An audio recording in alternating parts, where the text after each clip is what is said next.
Hello and welcome to this Register webinar where we're going to be covering the 7 sins of multi-cloud adoption. There's lots of words in there, but before we start, I wonder if anyone's heard of Evagrius Ponticus, for it was he who first came up with the 8 to 10 deadly sins, and eventually they honed it down because that's not a very nice number, is it? So they ended up bringing 7 to Europe, and we've taken them with us as far as this point.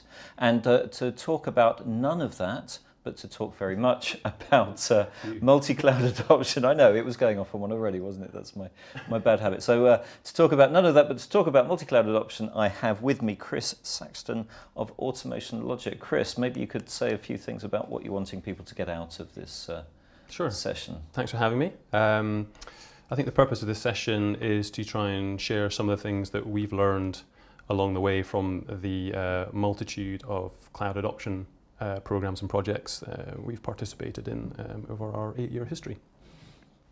8-year history. Not everyone will have heard of Automation Logic, but we'll get to that. Yep. A small but perfectly formed purveyor of services around automation and logic. So I think the first thing we need to understand, maybe we need to get into definition land and then out of definition land, because we use terms like multi-cloud, hybrid cloud, etc., etc., etc., and we could spend the whole webinar talking about that, but we don't want to. So let's do it really quick. Okay. So they're also very overloaded terms, which is why we have to spend a bit of time on definition. But multi-cloud in this context essentially means running more than one public cloud adoption or implementation program in parallel at the same time.